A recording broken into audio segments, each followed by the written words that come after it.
네, 우리가 하나님과의 그 관계가 멀어지게 되는 것은 우리의 죄 때문이라고 하나님은 그렇게 말씀하셨습니다. 우리가 짓는 죄, 하나님을 반역하고 하나님의 뜻에 반하여 하나님을 멀리하는, 하나님이 없다 하는, 그리고 하나님과 아무런 상관없는 그와 같은 죄 가운데 살아가는 우리의 죄들이 하나님과의 그 관계를 멀어지게 한다라고 하나님께서 우리에게 그렇게 말씀하셨죠. 그래서 이 죄는 사실 엄청나게 무거운 것입니다. 그러니까 우리는 하나님께서 우리의 죄를 예수님을 통해 갚아주셨다라고 우리는 믿기 때문에 그 죄가 어쩌면 우리의 기억 속에 어쩌면 그렇게 크게 우리에게 영향을 미치지 않을지 모르겠어요. 왜냐하면 우리는 거듭났고 또 거듭난 자들 안에 하나님께서 그 아들의 피값으로 다 용서해 주셨기 때문에, 그리고 또한 우리는 지금 그 기쁨과 그 감사와 또한 그분의 은혜 아래 하나님의 그 풍성함을 누리며 살아가고 있기 때문에 그 죄가 얼마나 무거웠는지 우리가 종종 잊어버릴 때가 있다는 거죠. 그러나 이 죄는 엄청나게 무겁고 엄청나게 무서운 형벌을 지닌 그와 같은 아주 무거운 것이라고 하나님은 우리에게 그렇게 말씀하셨어요. 그래서 지금도 아직도 많은 사람들이 이 죄의 무거운 짐에 짓눌려서 그렇게 살아가고 있다는 거죠. 그래서 우리 예수님께서 뭐라고 말씀하셨느냐, 수고하고 무거운 짐진 자들아 다 내게로 오라, 내가 너희를 쉬게 하리라, 내 멍에는 쉽고 가벼우니 나에게 와서 배우라 라고 말씀하셨잖아요. 그러니까 모든 사람들이 다 무거운 짐들을 다 짊어지고 그렇게 살아가고 있는 거예요. 네, 그 짐이 얼마나 무거운지 이루 말할 수가 없죠. 우리도 아마 예수님을 믿지 않았더라면 우리도 그 무거운 짐 때문에 어쩔 때는 밤잠을 못 잘 수도 있고 고민하고, 또 그것 때문에 우리는 이런저런 방법들을 모색하며 우리 인생 가운데 해답을 찾기 위하여 아마 이것도 하고 저것도 하고 저 사람 이야기도 들어보고 우리는 그렇게 살았을 겁니다. 그러나 참 감사하게도 하나님은 우리에게 하나님의 은혜를 베풀어 주셔서 예수님을 만나게 하셨고, 또한 그 예수님을 우리에게 믿게 하셔서 우리가 하나님의 자녀로서 살아가게 하셨다는 거죠. 거기에다 더해 우리는 예수님을 믿는 것뿐만 아니라 그 예수님을 믿을 때 우리 가운데 가져오신 이 풍성한 삶이 무엇인지를 우리는 이해하고 그와 같은 이 풍성한 삶으로 우리는 나아가고 있습니다. 그러니까 얼마나 우리가 참 감사하고 복된 사람인지 여러분 한번 생각 한번 해보셔야 된다는 거예요. 그런데 우리는 종종 그와 같은 하나님이 우리에게 주신 이 엄청난 은혜와 이 사랑과 이 복을 우리가 잊어버리고 망각할 때가 있어요. 그것은 우리의 죄가, 그분이 그 하나님의 아들을 통해서 우리에게 갚아주신 이 죄값이 얼마나 무겁고 또한 우리의 인간의 노력과 힘으로는 갚을 수 없는 그와 같은 엄청난 것이었다는 것을 우리가 종종 잊어버리고 있기 때문인 거죠. 여러분, 이 죄 때문에 지금도 많은 사람이 무거운 짐을 짊어지고 있다고 했잖아요. 많은 사람이 이 무거운 짐 때문에 고통당하고 있다는 거예요. 제가 어저께 어디를 갔다가 이렇게 교회로 오는데 어디 코스트코 갔구나. 코스트코 가서 주일날 우리 뭐 준비할 게 있어서 선물 뭐 사러 갔다가 오는데 거기 뭐 서대전도 들리고 그리고 갈마동도 들리고 이렇게 가수원동도 들리고 이렇게 쭉 오는데 그 사람들이 정말로 많이 다니잖아요. 그런데 그 많이 다니는 사람들 중에 한낮에 근데 많은 분들이 병원에서 나오시더라고요. 병원에 들어가고 병원에서 나오고. 그러니까 보면은 걸음걸이가 불편하고 약봉지를 하나씩 들고 가고, 그리고 또한 멀쩡해 보이는 사람들이 있지만 제가 볼 때는 그 많은 사람들이 그렇게 건강하거나 그렇게 마음이 하나님 주신 은혜 가운데 평강을 누리는 삶이 아닌 것 같아 보인다는 거죠. 그러니까 그런 것들을 보면서 쭉 오는데 정말로 많은 사람들이 예수님을 모르기 때문에 고통을 당하고 있구나, 그런 생각이 많이 들었었어요. 여러분 주위에도 아마 그런 사람들이 있을 겁니다. 여러분 주위에서 일하시는 동료들, 또 아니면 여러분이 만나는 사람들, 그런 사람들 가운데 예수님을 모르기 때문에 많은 무거운 짐들이 짊어지고 있는 분들이 있을 거예요. 그것이 우리의 자녀가 될 수도 있고, 아니면 우리가 어떤 장래의 어떠한 노후 대책이 될 수도 있고, 아니면 어떠한 우리가 이루어가고 하는 뭐 어떤 꿈, 어떤 계획들, 그것들 실현하는 어떤 것이 될 수도 있어요. 그러나 이 무거운 것들을 많은 사람들이 짊어지고 살아가고 있기 때문에 다 고통 가운데 살아가고 있다는 거죠. 그런데 하나님은 우리의 그 죄를 예수님을 통해서 대신 짊어지시고 우리의 죄를 갚아주심으로 모든 사람들을 그 죄에서 자유하게 해주셨다라고 우리 주님께서 말씀하셨어요. 오늘 우리가 읽은 이 말씀을 보면 사실 이 말씀은 우리에게도 해당되는 말씀이지만 침례 요한에게 선포하고 외치라고 하는 그와 같은 말씀에 일맥상통하는 이야기예요. 우리가 이 말씀을 다시 한번 보면 우리가 이사야서 40장에 보니까 1절에 뭐라고 돼 있죠? 너희의 하나님이 이르시되 너희는 위로하라 내 백성을 위로하라 라고 그렇게 말씀하십니다. 하나님께서 그 이사야 선지자를 통해서 그 백성에게 뭐라고 선포하냐? 그 죄로 말미암아 포로 생활을 하고 또한 하나님을 대적하고 하나님을 떠난 그 백성들이 자신들의 죄값으로 자신들이 하나님 앞에 결단하고 우리가 이러한 죄를 범하면 하나님 앞에서 이러한 저주를 받겠노라고 아멘했던 그 백성들이 결국에는 하나님을 떠나 그와 같은 죄의 심판에 무거운 짐을 짊어질 때 하나님은 선자를 통해서 그 백성을 위로하라라고 선포하셨다는 거예요. 우리가 요한복음 1장 23절에 보면 침례 요한이 외치는 그와 같은 외침이 있죠. 우리가 요한복음 1장 23절에 보면 이르되 나는 선지자 이사야의 말과 같이 주의 길을 곱게 하라고 광야에서 외치는 자의 소리라 하니라 라고 그렇게 말씀을 선포했어요. 즉 침례 요한이 지금 그 유대인들에게 하나님의 아들 예수 그리스도 어린 양으로 오신 모든 죄를 짊어지고 십자가를 달려 죽으셔야만 하는 그 하나님의 아들이 나타났을 때 그분을 선포했어요. 그런데 그 선포가 누구의 선포와 같았다?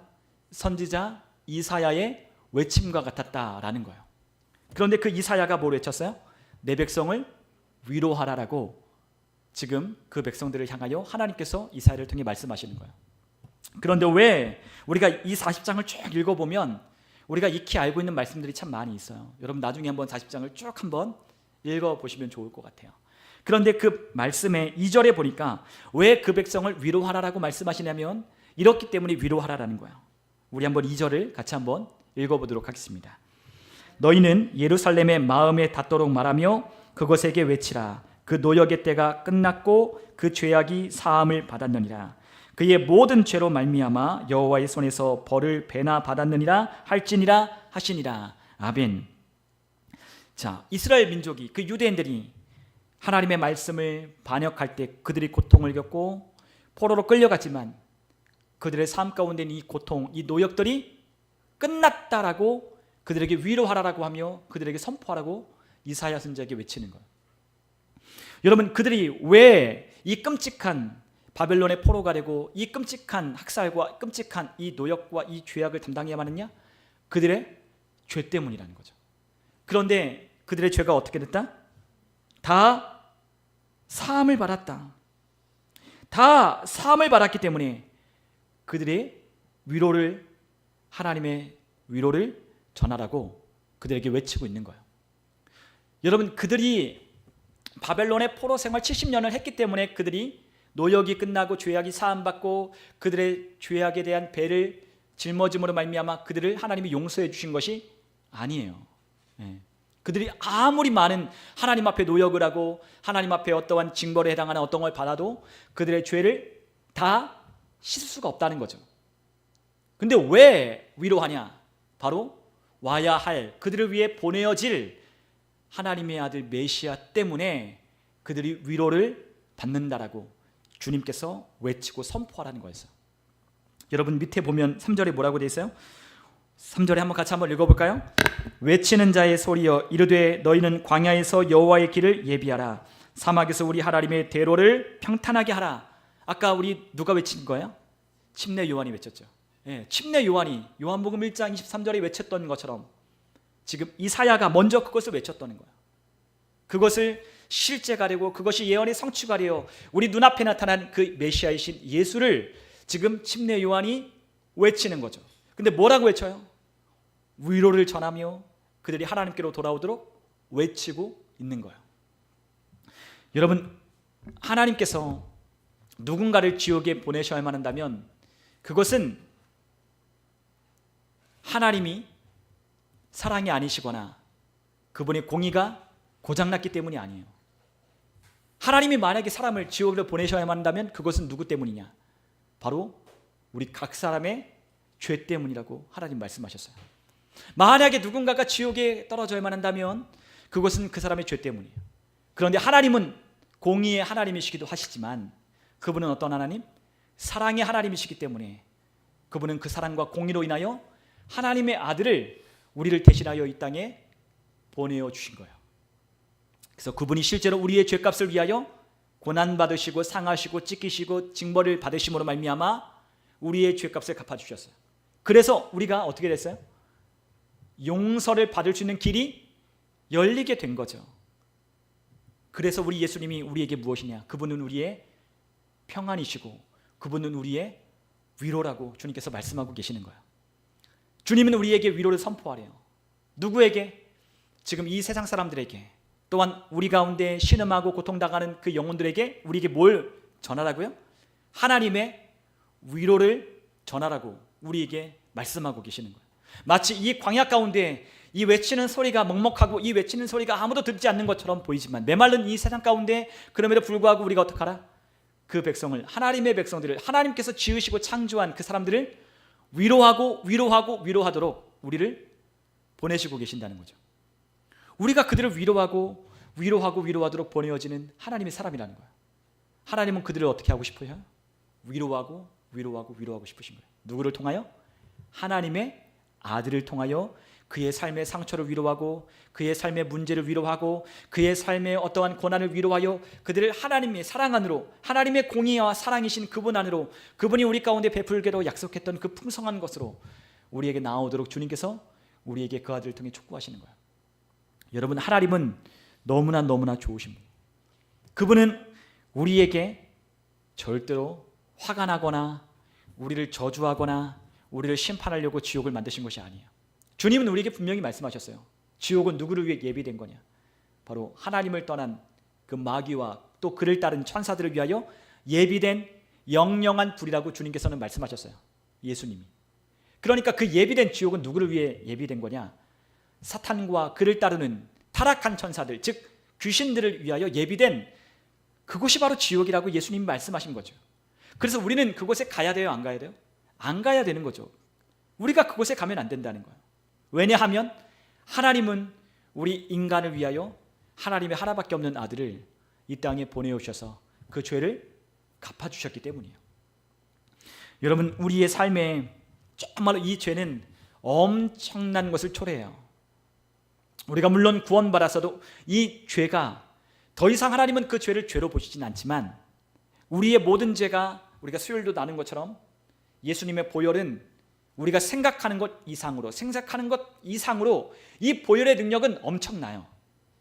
그래서 우리가 지은 죄, 우리가 예수님을 믿기 전에 지었던 죄, 그리고 지금 현재 우리가 짓고 있는 그 죄, 그리고 또한 우리가 앞으로 장차 지을 그 죄까지도 하나님의 아들의 보혈은 어떻게 한다? 다 덮으셨다라고 말씀하셨어요. 여러분, 우리가 앞으로 지을 죄까지도 무엇으로 용서받았어요? 예수님이 흘리신 보혈로 우리의 모든 인류의 죄를 다 덮으셨다라고 말씀하는 거예요. 그래서 우리를 하나님의 의로 우리를 하나님께서 삼아 주신 거예요. 우리가 한 게 없어요. 우리가 뭐 해야 돼요? 믿고 영접하는 것밖에는 할 게 없는 거예요. 그리고 우리가 그분 안에서 하나님의 의가 되고 우리의 모든 죄를 그분의 보혈로 우리의 죄값을 갚아주셨다는 것을 우리가 믿을 때 우리 안에서 하나님을 향한 그와 같은 열심과 하나님을 향한 그 말씀의 약속을 따라 우리가 나아가게 되는 거예요. 여러분, 이 세상 가운데 능력 있는 것이 있어요. 그것이 무엇이냐면 첫 번째는 예수 그리스도 이름이에요. 그 이름에 능력이 있어요. 그 이름에 능력이 있기 때문에 하늘에 있는 자들과 땅에 있는 자들과 땅 아래 있는 모든 자들이 그 이름 앞에 어떻게 해요? 복종하고 무릎을 꿇는 거죠. 여러분, 우리가 예수님의 이름을 이렇게 권세 있게 여기고 이 이름을 우리가 외치고 선포하면 어떻게 되겠어요? 우리의 삶 가운데 말씀하신 대로, 약속하신 대로 역사가 나타나는 거죠. 이 세상에 있는 모든 것들은 다 뭐에 복종하게 된다? 예수의 이름, 그 명령 앞에 복종하게 된다라고 주님께서 우리에게 말씀하고 계셨어요. 어떻게 해야 돼요? 여러분과 저도 어떻게 해야 돼요? 그 이름의 권세 앞에 복종해야 되는 거죠. 여러분, 그 이름은 이 세상 정사와 권세와 이 세상에 있는 모든 것들에 영향을 미치고 있어요. 근데 우리 그리스도인들은 이 이름의 권세를 우리는 능력 있다라고 말하지만 우리는 이 권세 있는 이 이름을 우리는 자주 사용하지 않거든요. 왜 사용하지 않냐면 그 이름의 능력이 그만큼 있다라고 믿지 않기 때문이에요. 여러분, 우리의 몸이 고장나고 우리의 삶에 어떤 문제가 있으면 우리 어떻게 해야 돼요? 환경이나 상황이나 우리의 삶의 문제를, 또한 우리의 질병은 우리의 몸을 어떻게 해야 돼요? 예수님의 이름으로 다루어야죠. 그 이름 앞에 나도 복종하는 거예요. 내 몸도 복종하는 거예요. 그래서 내가 예수님의 이름으로 선포하는 거죠. 예수님의 이름으로 명하노니 그러한 증상들 나가. 그러한 증상들 나가. 우리의 삶의 그러한 문제들 나가. 우리의 삶에 예수님의 이름으로 선포하는 거예요. 그러면 능력이 있으니까. 하늘과 땅과 땅 아래에 있는 모든 것들이 다 예수님의 이름에 무릎을 꿇는데 우리가 그 이름의 능력을 우리가 알고 사용하면 우리가 왜 그걸 사용을 안 하겠어요? 사용을 하는 거죠. 우리의 환경에 대하여 우리가 왜 말 안 해요? 환경에 대해 말해야죠. 우리의 자녀들의 삶 가운데 우리가 영향을 미치기 위하여 우리가 예수님의 이름이라고 하는 권세를 주셨잖아요. 그 이름을 우리가 외치며 선포해야죠. 우리의 자녀들의 삶 가운데 있는 환경, 학교, 친구들, 또한 우리의 사업장, 그리고 또한 일하는 함께하는 모든 것들, 우리 함께하는 그곳 가운데 예수님의 이름으로 선포하노니 이곳은 하나님이 통치하는 곳이라고 말하며 그 하나님의 이름의 아들 예수의 이름을 우리가 사용하며 우리가 그 권세 있는 이름을 우리가 자주 사용할 수 있어야 하는 거예요. 그 이름의 능력이 있어요. 말로만 해야 하는 거 아니에요. 믿는 자는 어떻게 해요? 입을 열어 선포하는 거죠. 여러분, 우리의 삶에 또 능력 있는 게 있어요. 그것은 무엇이냐면 예수님의 보혈이에요. 예수님의 보혈. 그런데 우리는 예전처럼 막 예수의 피 이렇게 뿌리지 않아요. 왜요? 이 모든 세상이 다 뭐 아래 있어요? 예수님의 보혈로 뒤덮여져 있기 때문이에요. 이미 그 보혈로 예수님은 승리하셨다라고 말씀하셨어요. 어린 양의 피, 그리고 그를 증거하는 그 말씀으로 이 대적 마귀를 이기다. 요한계시록 그렇게 말씀하셨어요. 여러분, 우리에게 증언하는 것이 있어요. 보혈. 우리가 죄를 짓고 우리가 넘어지고 우리가 참소당할 때 우리를 일어서게 하는 것이 있어요. 그것이 무엇이에요? 보혈.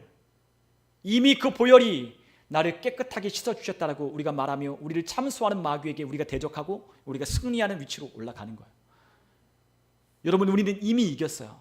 이미 이겼고 우리는 그 보혈의 능력 아래 있기 때문에 우리는 그것을 주장할 수 있어야 돼요. 예, 우리는 보혈 아래 있잖아요. 그런데 우리가 예수님을 믿고 우리가 죄를 용서함을 받았는데 우리가 또 죄를 지으면 우리가 또 어디로 가냐? 또 용서해달라. 또 우리를 참소하는 마귀에게 찔리고 상처받고 정죄받아 또 넘어지는 거예요. 굉장히 많은 사람들이 그렇게 살아요. 가끔 어떤 사람들하고 대화를 나눠보면 아직도 그러한 정죄와 죄책감 가운데 살아가는 많은 사람들이 있다는 것을 알게 돼요. 여러분, 우리가 어디 아래 있어요? 예수 그리스도 안에 있고 그분의 보혈 아래 있다는 거예요. 그리고 그 성령이 우리 안에 오셔서 우리를 전삼고 오신 그 성령님은 우리를 거룩하게 하셨기 때문에 그의 보혈로 우리를 깨끗하게 하셨기 때문에 그분이 우리를 떠나가지 아니하고 우리 안에 와 계시는 거예요.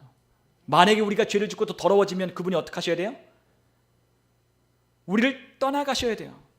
그러나 그분은 우리를 왜 안 떠나셔요? 예수님의 보배로운 피 때문에 우리를 떠나가지 않으시는 거예요. 우리가 만약에 구약에 있는 백성이었다면 우리가 죄를 짓고 넘어지면 우리 어떻게 해야 돼요? 우리 안에 계신 성령의 감동은 떠나가는 거죠. 그런데 그분은 우리를 떠나가지 않는다고요. 왜요? 그 보혈의 능력이 엄청나기 때문에 그런 거예요. 우리는 그 보혈이 단지 우리가 예수님을 믿기 전에 있는 죄만 씻었다고 생각해요. 아니에요. 그렇기 때문에 그분이 우리를 위해 피 흘려주신 그 사건은 단 몇 번? 한 번. 한 번밖에 없다. 딱 한 번. 그분이 또 오늘 우리를 위해서 피 흘려주시는 게 아니라고요. 이미 2000년 전에 흘린 그 피가 오늘도 유효하고 내일도 유효하고 모든 인류가 다 용서받고 그 보혈의 능력 아래 있는 대로 충분한 능력이 그 보혈 아래 있는 거예요. 여러분, 구약의 그 백성들이 죄를 범하면 누가 참소하냐? 마귀가 참소하죠. 여러분, 구약을 우리가 잘 읽어보면 거기에 이 마귀와 이 사탄이 어디에 서냐면 하나님의 그 아들들과 함께 서는 것을 보아요. 여러분, 욥기서도 읽어보고 우리가 또 구약에 있는 몇 구절을 보면 하나님의 그 회의, 천상회의 가운데 누가 서요? 누가 와요? 마귀가 와요. 그 걔가 뭐예요? 욥의 이야기를 읽어보시죠. 욥의 이야기를 안 읽어보셨어요? 네, 읽어보셨잖아요. 그럼 어떻게 해요? 마귀가 와서 하나님 보셨어요? 하나님 물어보시죠. 너 내 좀 욥 유의하여 봤냐? 네, 봤어요. 근데요, 하나님, 걔가 하나님께서 복 주셨기 때문에 걔가 그런 거죠. 걔를 넘어뜨리고 이렇게 하면 하나님 저주하고 하나님 떠나갈 거예요. 마귀가 종종 그런다고요. 우리가 아하방이 죽을 때도 누가 가서 그 아하방을 꿰거냐 할 때 사탄이 가서 꿰다라고 하나님 앞에서 그렇게 이야기를 해요. 그런데요, 그때는 구약이잖아요. 근데 그 신약에 예수 그리스도의 그 보혈을 흘리시고 그분이 모든 것을 다 이루셨을 때 예수님께서 제일 먼저 하신 것이 무엇이냐면 사탄을 하늘에서 내쫓은 거예요. 그래서 번개같이 어떻게 했어요? 사탄이 떨어지는 것을 내가 보았노라. 70인이 가서 복음 전도할 때 그 사탄이 떨어졌다라고 얘기하며, 예수님이 그 요한계시록에 보면 그 천사들과 함께 그 전쟁이 있는데 거기서 그 마귀를, 사탄을 하늘에서 내쫓는 것을 보여요. 그래서 마귀를 뭐라고 불러요? 에베소서에서 공중권세 잡은 자라고 하고 있잖아요. 왜요? 쫓겨났으니까.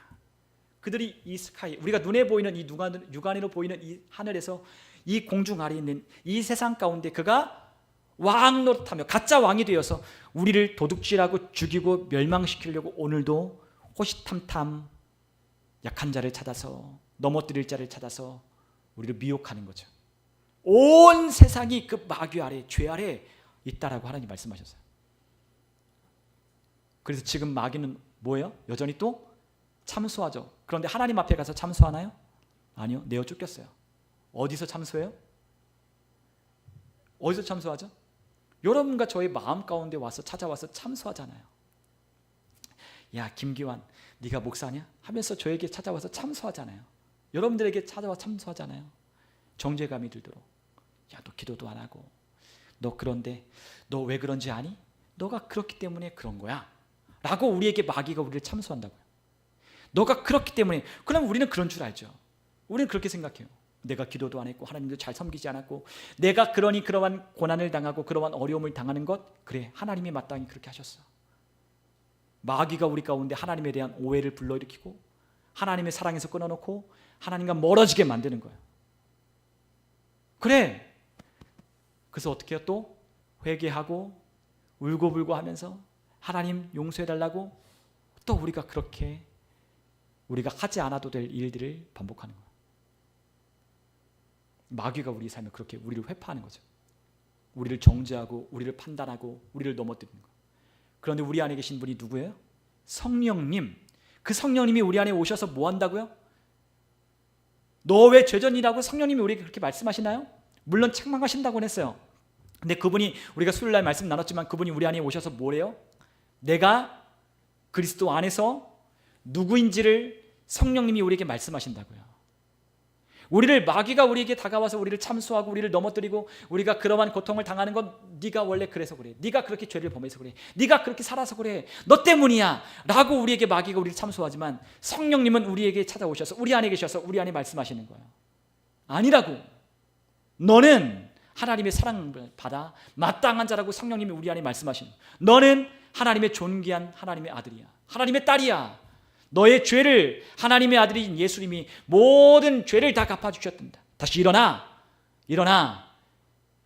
구부러진 손을 펴고 굴렸던 무릎을 다시 일으켜서, 연약한 무릎을 일으켜서 다시 일어나라고 우리 성령님이 우리에게 가르쳐 주시는 거예요. 외쳐주시는 거예요. 여러분, 그렇기 때문에 우리 안에 정죄하는 것은 누가요? 사탄이 하고, 우리를 일으키시는 건 누가요? 성령님이 하는 거예요. 여러분, 성령님은 여러분들을 정죄하지 않으셔요. 우리를 정죄하지 않으셔요. 왜요? 그리스도 예수 안에 있는 성령의 법이 죄와 사망의 법에서 우리를 해방하였기 때문에 그리스도 예수 안에 있는 자는 결코 정죄함이 없다라고 로마서 8장 1절에 선포하고 있잖아요. 결코 정죄함이 없는 거예요. 정죄함이 없는 거예요. 성령님이 우리 안에 역사하셔서 우리 안에 오시면, 그분이 우리 가운데 역사하시고 말씀하시면 우리는 더 이상 정죄가 아닌 하나님의 은혜 아래 있다는 걸 알게 되는 거예요. 성령님은 내가 누구인지를 알려주셔요. 하나님이 누군지를 알려주세요. 그리고 우리가 어떻게 바른 행동을 취하고 우리가 하나님이 주신 유업을 어떻게 우리가 사용하여서 우리의 삶 가운데 다가오는 이 마귀를 물리칠 수 있을지, 우리의 가진 무기들을 생각나게 하시는 거예요. 예수님의 이름의 권세를 사용하고 보혈 아래 있는 그 보혈의 능력을 생각하고, 그리고 우리에게 찾아와 복음을 전해주신 그 복음의 풍성하고 완전함을 우리가 생각하고 묵상하면서 우리가 그 나라의 영광을 보며 나아갈 수 있는 거죠. 여러분, 우리의 삶에 정말로 그러한 모든 죄를 하나님의 아들이 우리를 위하여 대신 갚아주셨다는 것에 대해서 우리는 엄청난 감사와 그리고 또 기쁨과 감격이 있어야 돼요. 사실은. 여러분, 그러나 우리가 정말로 이 죄 가운데 있는 우리의 모습 가운데 하나님을 봤을 때는 그 하나님의 그 영광스럽고 영화로우신 그 모습 앞에 우리는 절로 엎드려질 수밖에 없어요. 여러분이 구원받았을 때 한번 생각 한번 해보셔요. 그럴 때가 있었나? 나같이 더럽고 추한 죄인을 하나님이 사랑하여 주셔서 하나님의 아들을 대신하여 살을 찢고 피를 흘려 죽어주심으로, 대신 죽어주심으로 나의 모든 죄값을 갚아주셨다는 그 하나님의 아들 앞에 우리가 섰을 때 우리의 모습이 얼마나 추하고 더러운지를 우리가 깨달을 때가 있었잖아요. 그때를 한번 생각 한번 해보시라고요. 그때 여러분, 마치 그것은 오늘 이 성경 말씀에 있는 이사야가 그 하나님의 일을 시작했을 때 그분을 만났던 이야기와 똑같아요. 우리가 이사야 6장 5절을 읽어보면 이사야가 그 주님의 영광과 위엄 앞에 서 있는 것을 보게 되었어요. 우리 6장 5절에 보면 이사야가 이렇게 이야기를 해요. 우리가 이사야가 환상 중에 그 스랍들이 날아다니며 거룩하다 거룩하다 거룩하다 만군의 여호와여, 그의 영광이 온 땅에 충만하더라. 이같이 화답하는 자의 소리로 말미암아 문지방의 터가 요동하며 성전의 연기가 충만한지라. 3절 4절 그렇게 하나님께서 그에게 환상을 보여주시는 5절에 그가 어떻게 말해요? 내가 말하되 화로다 나여 망하게 되었도다 라고 하는 거예요. 여러분, 거룩한 죄인이 거룩한 분 앞에 서면 어떻게 돼요? 나는 망했다, 나는 부정하다, 나는 하나님 앞에 설 수 없는 존재라는 것을 바로 깨달아 아는 거예요. 누가 알려주지 않아도 하나님의 그 거룩하심을 보면, 그분 앞에 서면 내가 누구인지 금방 알게 돼요. 그래서 내가 하나님 앞에 설 수 없는 존재라는 걸 깨닫게 되죠. 그래서 어떻게 해요? 회개하기 시작하는 거예요. 여러분, 우리가 회개하고 돌이켰을 때 여러분, 우리가 왜 회개했어요? 죄인인 우리의 모습과 너무나도 다른 거룩하신 그분 앞에 우리가 섰을 때, 온유하시고 거룩하시고 아름다우시고 사랑이시고 공의로우신 그분 앞에 우리가 섰을 때 우리의 모습이 상대적으로 너무나 더럽고 추하게 우리가 그분 앞에 설 수 없다는 걸 깨닫게 돼요. 하나님 앞에 나는 망하였다, 나는 망하였다, 나는 망하였다라고 우리가 통곡하며 엎드리는 거죠. 그럴 때 누가 다가오셔요? 우리 예수님이 다가오셔서 그 아들의 피값으로 우리의 죄를 사하여 주신 그분의 사랑을 우리에게 말씀하시며 위로할 때 우리가 그분의 그 사랑에 힘입어서 우리가 구원을 받게 되는 거예요. 여러분, 우리가 누가복음 5장 8절에도 보면 베드로가 그 예수님의 그 존재를 깨닫고 되고 알게 될 때 그가 이렇게 말했어요. 우리 누가복음 5장 8절에 보면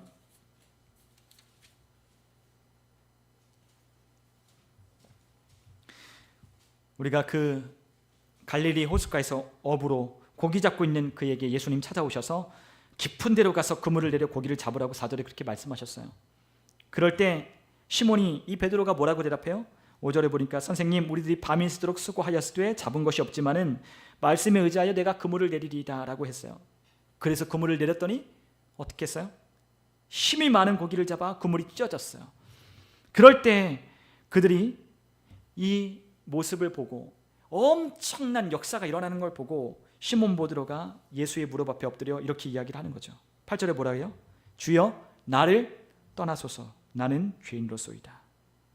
그런데 주님께서 그에게 뭐라고 말씀하셔요? 10절에 무서워하지 말라, 이제 후로는 네가 사람을 취하리라 말씀하시며 그를 하나님의 도구로, 이 복음 전하는 일꾼으로 하나님께서 그를 위로하시며 불러주시는 거예요. 여러분, 우리도 그렇게 마찬가지였어요. 우리도 우리의 죄 앞에 하나님을 만났을 때 깨달았잖아요. 왜 사람들이 돌아오지 않느냐? 하나님을 만나는 그와 같은 장면들이 없기 때문이에요. 여러분, 우리가 하나님 앞에 딱 섰을 때 우리의 죄를 발견하죠. 이 죄가 하나님 앞에 설 수 없게 한다고 있다는 것을 직감적으로 깨닫는 거예요. 이 죄가 하나님 앞에 갈 수 없다는 걸 알게 하는 거예요. 그래서 나는 망하였고 나는 죽었고 나는 심판을 받을 수밖에 없는 죄인이라는 걸 필연적으로 깨닫는 거죠. 그런데 우리 주님께서 우리를 위해 뭐 하셨어요? 아들을 내어주어 우리의 죄값을 치러주시고 갚아주셨어요. 그래서 우리가 예수님의 사랑으로 그분의 그 십자가에 흘리신 그 보혈로 우리의 죄를 사함받고 하나님 앞에 서게 된 거죠. 그래서 우리가 구원받은 거예요.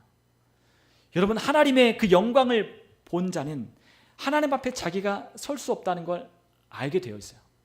그런데 주님은 그 영광 앞에 설 수 없는 우리들을 하나님의 영광 가운데로 함께 동참할 수 있도록 그 영광을 함께 보자고 저와 여러분들을 부르셨다는 거죠. 여러분, 오늘 주님께서 우리를 위하여 대신 흘려주신 그 피, 우리를 위하여 대신 우리의 죄를 대속하여 주신 그 하나님의 아들이 흘리신 그 피값은 너무나도 놀랍고 위대한 거예요. 여러분, 우리가 이사야서 우리가 53장에 보면 우리 주님께서 고난 받으신 그와 같은 이야기가 있죠. 네, 우리 이사야서 53장에 가보면 우리 예수님께서 고난 받으신 그와 같은 이야기가 있어요. 우리 53장 1절에서부터 우리 3절을 보면 이렇게 되어 있죠. 우리가 전한 것을 누가 믿었느냐? 여호와의 팔이 누구에게 나타나느냐? 그는 주 앞에서 자라나기를 연한 순 같고 마른 땅에서 나온 뿌리 같아서 고운 모양도 없고 풍채도 없은즉 우리가 보기에 흠모할 만한 아름다운 것이 없도다. 그는 멸시를 받아 사람들에게 버림받았으며 간고를 많이 겪었으며 질고를 아는 자라. 마치 사람들이 그에게서 얼굴을 가리는 것 같이 멸시를 당하였고 우리도 그를 귀히 여기지 아니하였도다. 예수님이 어떤 모습인지 우리에게 보여주셨어요. 근데 우리는 예수님의 모습을 우리가 뭐 그림을 그리거나 우리가 그러면 예수님 어떻게 그려요? 금발에 백인에 키는 크고 멋지고 잘생긴, 그리고 그 옆에 막 광채가 빛이 막 나는 그런 모습을 우리가 그렇게 그림을 그리잖아요. 우리는 또 교회에 뭐 스탠드 글라스나 아니면 교회 뭐 입구나 그런 데 보면 예수님을 그런 모습으로 우리가 그린다고요. 근데 예수님은 그런 모습이 아니셨어요. 그분은 이 땅에 오셨을 때도, 그분이 사역하셨을 때도 그분의 모습은 어떠셨다? 아무도 그 얼굴을 볼 때 흠모할 만한 것이 아무도 없었다는 거죠. 그래서 그분을 바라보면 귀히 여길 것이 아무도 없어요. 근데 왜 그분 앞에 끌리고 왜 그분 앞에 사람들이 나아가고 왜 그분을 통해서 구원을 얻느냐? 그분이 하시는 말씀이 이 세상에 있는 누구와 같지 않았기 때문이에요.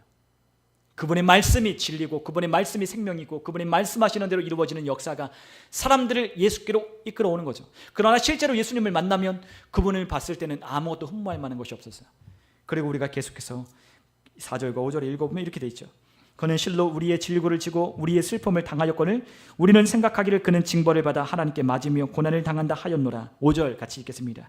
그가 찔림은 우리의 허물 때문이요 그가 상함은 우리의 죄악 때문이라. 그가 징계를 받음으로 우리는 평화를 누리고 그가 채찍에 맞음으로 우리는 나음을 받았도다. 아멘. 그분의 모습이, 그분이 상하고 그분이 찔리시고 고통당하신 이 모습이 우리에게 그러한 모습을 우리에게 보여주는 거예요. 근데 실제로 이것을 우리가 히브리어로 보면, 원어로 보면 어떻게 되냐? 진짜 그 상했다라고 하는 모습은 완전히 찢겨지고 회파되고 파괴되어서 형체를 알아볼 수 없는 그와 같은 모습이라는 것을 우리에게 그 뜻이 그렇게 돼 있어요. 여러분 혹시 그 멜 깁슨이 만든 영화 패션 오브 크라이스트, 우리가 부활절 되면 자주 보는 그와 같은 장면들 있잖아요. 우리가 그 영화 보셨잖아요. 근데 우리가 그걸 볼 때 우리가 어떤 감정이 들던가요? 굉장히 잔인하고, 그리고 예수님께서 실제로 그 당하신 고난이 막 가슴이 아프고 막 그렇잖아요. 근데 실제로 그와 같은 것을 만드는 그 멜 깁슨이 생각할 때는 이게 예수님이 고난 받으신 것을 10분의 1도 못 전달했다, 그렇게 얘기를 했어요.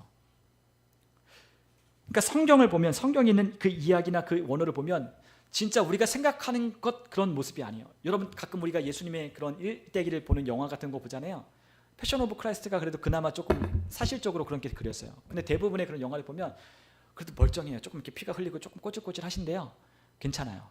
볼만해요. 왠지 잘생겼어요. 몸도 좋으셔요. 몸짱이셔요. 그러니까 우리가 그걸 볼 때 예수님 그렇게 고난당하셨구나 라고 그렇게 생각하지만 실제 예수님께서 고난받으신 그 모습을 우리가 실제 그때 가서 보면, 그리고 그 이야기를 적어놓은 이 예언의 이 모습과 그 실제 모습을 보면 우리는 그분의 얼굴을 분간할 수 없을 정도로, 형체를 분간할 수 없을 정도로 일그러지고 망가진 모습이라고 이야기를 해주는 거예요. 그러니까 그 얼굴을 보면 어떻게 해요? 사람들이 예수님을 보면 사람들이 어떻게 한다고요? 너무 끔찍해서 얼굴을 돌린다는 거예요. 그냥 볼 수가 없는 거예요. 여러분 가끔 그런 거 있나요? 저는 어떤 분들 보면 그 얼굴을 보잖아요. 그러면 제가 그것을 볼 때가 없을 때가 있어요. 볼 수가 없을 수가 있어요. 때가 있어요. 그러니까 너무 심각하게 일그러지고 너무 심각하게 망가지고 너무나 심각하게 그러한 모습으로 이렇게 찾아오는 그런 분들을 볼 때 제가 민망해서 못 쳐다볼 때가 있어요. 예를 들어 소록도 같은 데 가서 이런 뭐죠? 중풍병이 뭐죠? 그게 한센병 걸려서 다 일그러진, 그래서 코도 없고 뭐 손가락도 일고, 그러니까 그분은 우리를 똑바로 보는데 근데 많은 사람들이 민망해서 못 보겠다는 거예요. 내가 그 사람을 이렇게 보고 있는 것조차 신뢰가 되고 마음이 아파서 못 보는 거예요. 근데 예수님의 그 모습이 그랬다는 거죠. 여러분이 여태까지 봐왔던 어떤 그런 사람들, 저도 그럴 때가 있었어요. 누군가가 교회 서울에서 찾아왔는데 그 모습을 보니까 이루 말할 수가 없는 거. 얼굴은 다 일그러지고 이 간암으로 저희 그 지체의 아버지신데 간암으로 이제 고통당하시는 그 아버님을 위해서 기도해 달라고 초청해서 이제 갔는데 그 딸이 이제 장애가 있었어요. 제가 처음에 사역할 때 그 장애인 부서였는데 갔는데 이미 얼굴을 알아볼 수가 없어요. 그냥 얼굴이 그냥 노랗고 완전 살이 완전 이게 간암인데 완전히 삐쩍 말라가지고 그러니까 볼 수가 없는 거예요. 근데 배는 이미 복수가 차가지고 조금만 있으면 막 터져 나올 것 같아요. 그냥 산송장이죠. 그러니까 그거를 보고 있는 것 자체가 어렵고 거기서 막 냄새가 나는 것과 막 그런 것들을 보고 있는 거, 그리고 고통스러워 막 하는 그 소리를 계속 마치 뭐라 그럴까, 뭐 라디오를 틀어놓은 것처럼 듣고 있는 그거 같은 그 방 안에서 있는 그것이 견딜 수가 없더라고요. 근데 그 고통 속에서 예수님께서 신음하시며 우리를 위해 대신 십자가를 지실 때 그분을 보는 사람들마다 다 어떻게 했다? 얼굴을 돌렸다는 거죠.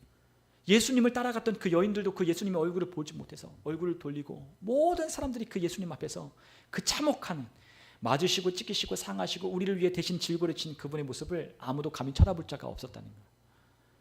여러분, 우리가 용서받았다는 건 그렇기 때문에 용서받은 거예요. 왜 우리가 고침받아야 되냐? 그렇기 때문에 우리가 고침을 받는 거예요. 왜 그분이 우리의 모든 것을 다 아시냐? 그분이 우리가 당하여야 할 모든 것을 다 겪으셨기 때문에 우리의 그 아픔과 상처를 아시는 거예요. 네. 히브리서에 그분은 우리를 체휼하지 아니하는 자가 아니라 그분은 우리의 모든 것을 아시는 분이라고 했어요. 그분은 모르시겠지. 그분은 내 고통을 모르시겠지. 그분은 내 이러한 어려움을 그분은 겪지 않아서 모르시겠지. 그분 다 아신다고. 우리보다 훨씬 더 이 세상에서 그분처럼 고통당하시고 순환당하시고 멸시당하시고 저주를 받으신 분이 아무도 없었어요. 우리 모든 인류의 죄를 그가 대신, 죄 없는 하나님의 아들이 대신 죄가 되셔서 그 죄를 짊어지시고 우리의 죄값을 갚아주신 거예요. 그러니까 우리가 나음을 입어야 되는 이유가 있다고요. 왜 우리가 풍성한 삶을 살아야 되냐? 그분이 그렇게 되셨기 때문에 우리가 풍성한 삶을 살아야 된다고요. 그분이 그렇게 고난받으셨기 때문에 우리에게 부유한 삶을, 그분이 대신 가난하게 되셨기 때문에 우리가 부유하게 되었다고요. 그런데 많은 사람들이 그분께로부터 뭔가 받는 것이 아직도 자기가 뭔가를 해서, 뭔가 하나님 앞에 자기가 뭘 해서 하나님을 받는다라고 착각을 하는 거예요. 여러분, 그분이 다 하셨어요. 그분이 다 하셨고 그분이 우리를 위해서 이루셨기 때문에 우리가 그분으로부터 은혜를 입는 거예요. 왜 은혜를 입어야 하냐? 주님이 그것 때문에 죽으셨잖아요. 근데 그 은혜를 많은 사람들이 누리지 못하고 알지 못하고 그것이 무엇인지를 이해하지 못했기 때문에 예수를 믿어도 여전히 예수님을 통해서 나의 삶이 왜 그럴까요? 내가 교회 다녔는데 왜 나는 이 모양일까요? 나는 예수님을 믿는데 왜 예수님 나를 안 도와주셔요? 왜 하나님이 나의 기도를 안 들어주죠? 이렇게 불평하고 원망하고 하나님 앞에서 멀어지는 사람들이 있는 거예요. 마땅히 누려야 하고 마땅히 취해야 하고 마땅히 우리가 가질 수 있는 것들이에요. 그래서 우리 주님께서 그것을 어떻게 하냐? 받으라고 하셨던 거죠. 구원도 받는 것, 치유도 받는 것, 다 받는 거예요. 여러분, 어떤 목사님이 그런 얘기 하셨어요. 꼴값 떨지 말라고. 그 부산에 있는 어떤 목사님인데요, 제가 말씀드렸는데 꼴값 떨지 말래요. 니들 꼴값 떨지 말라고. 네가 하나님을 위해서 뭘 한다고 네가 어떻다고 네가 저쩌다고 하나님이 너를 용서해 주고 너를 구원하시고 너를 치유하시고 너를 고쳐주시고 너에게 풍성한 삶을 주냐? 꼴값 떨지 말라고 얘기하셨어요. 제가 그 말 듣고 정말로 박수 쳤어요. 근데 우리가 그러고 단지 그분을 믿는 것, 그분이 다 이루어 놓으신 그 일, 우리가 믿는 것, 단지 그것을 믿고 그것을 받아 하나님이 우리에게 선물로 주신 그 아들을 통해 우리에게 주신 그 아들까지도 우리를 위해 아낌없이 내어주신 그 선물을 우리가 받아서 누리지는 못하고 여전히 달라고만 하나님 앞에 하는 거죠. 여러분, 그분의 실제로 우리를 위해 당하신 그 고난을 생각해 한번 해보세요. 그분이 대신 받으신 게 왜 우리를 위해 고난 당하셨느냐? 대신 고난 당하신 게 이유가 있는 거죠. 그냥 당하신 게 아니에요. 모든 사람보다도 더 상하였도다. 그 원어를 보면 모든 사람들보다 더 상하였도다. 그래서 오늘 우리가 읽은 말씀에 뭐라고 되어 있어요? 우리가 40장에 다시 가보면 2절에 너희는 예루살렘의 마음이 닿도록 말하며 그것에게 외치라. 그 노역의 때가 끝났대요. 더 이상 우리가 뭔가를 위해서 일하는 게 끝났대요. 갚아야 될 게 없대요. 그 죄악이 사함을 받았기 때문이에요. 그의 모든 죄로 말미암아 여호와의 손에서 벌을 어떻게 했어요? 배나 받았다라고 말씀하고 있는 거예요. 배나, 우리가 인간이 짓는 모든 죄를 다 누가 받으셨다? 예수님이 배나 받으셨다. 우리가 받아야 할 고통의 그 크기에 배나 되는 값을 우리 주님이 갚아서, 즉 우리 모든 인류의 죄값보다도 더 넘치도록 값어치 있는 그 예수님의 보혈이 우리를 위해 흘려지고, 그분이 대신 우리를 위해 상하시고, 그분이 우리를 대신하여 찢기시고 고난 받으심으로 우리가 그분으로 인하여 풍성한 하나님의 은혜를 누리게 되는 거예요. 오늘 저와 여러분이 이와 같은 하나님의 은혜를 우리가 생각하셨으면 좋겠어요. 이미 모든 것을 짊어지셨고요, 이미 모든 것이 끝났어요. 저와 여러분들이 전쟁해야 될 이유가 없어요. 전쟁은 이미 끝났고요, 하나님과의 관계도 이미 화목하게 되었고요, 우리가 더 이상 뭔가 할 게 없어요. 우리가 해야 할 건 그분의 은혜를, 값없이 주시는 그 은혜를 받아 누리는 것뿐이에요. 누리는 거예요. 여러분, 우리가 어떻게 해야 우리의 삶의 능력이 나타날까요? 그분이 우리에게 은혜로 주신 것들을 우리가 어떻게 할 때, 때를 따라 양식을 나눠줄 자를 우리 주님께서 찾는다고 했잖아요. 나누어 줄 때 뭐가 있는 거예요? 능력이 나타나는 거예요. 여러분, 우리에게 치유의 능력이 나타나려면 우리가 어떻게 해야 돼요? 이 복음을 전해야죠. 복음이 단지 예수 믿고 천국 가는 것만이 아니라고 했잖아요. 그게 모든 것의 시작이지만 그 복음을 우리가 전해야 돼요. 나에게도 전해야 돼요. 예수님이 복음이셔. 예수님이 복음이셔. 나는 건강해야 될 이유가 있어. 나는 풍성한 삶을 누려야 할 이유가 있어. 나는 하나님 은혜 안에서 평강과 기쁨을 누려야 할 자격이 있어. 왜요? 그분 때문에. 그분 때문에. 우리가 그 믿음의 크기만큼, 여러분과 저희 그 믿음의 크기만큼 그분이 하신 것에 대한 값을 인정하는 만큼 우리의 삶 가운데 그 역사는 나타나는 거예요. 그래서 우리 주변에 어떻게 해야 돼요? 이 복음을 전하는 거예요. 몸이 불편한 사람들에게는 복음을 전하는 거예요. 재정 때문에 어려움을 겪는 사람은 복음을 전하는 거예요. 그리고 그 구원의 은혜를 선포하는 거예요.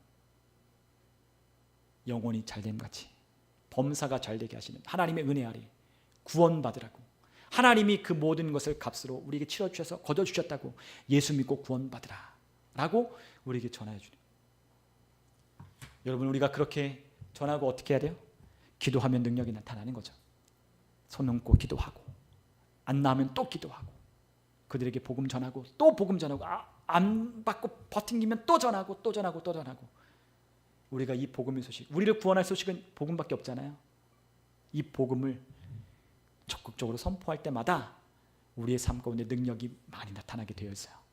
여러분, 오늘 우리 예수님께서 모든 것을 짊어지셨다는 것을 우리 기억하셨으면 좋겠어요. 우리 혹시라도 우리의 삶 가운데, 우리가 지나가는 우리 인생길의 여정 가운데 혹시라도 우리의 무거운 짐이 있다면 우리 예수님이 다 짊어지셨어. 너가 왜 무거워해? 너가 왜 그것 때문에 고통당해야 돼? 너가 왜 그것 때문에 힘들어야 돼? 우리 주님 짊어지셨다. 우리 주님 오시옵소서. 성령님, 내 안에 하나님의 그 부유하심을 풀어내시고 나를 통해 이 땅 가운데 하나님 나라를 선포하시며 하나님 나라의 영광을 나를 통해 나타내시옵소서. 우리 그렇게 외치며 우리 주님 주시는 그 풍성한 은혜를 전하며 살아가는 저 여러분 다 되시기를 주님의 이름으로 축원합니다. 우리 함께 시간 기도하겠습니다.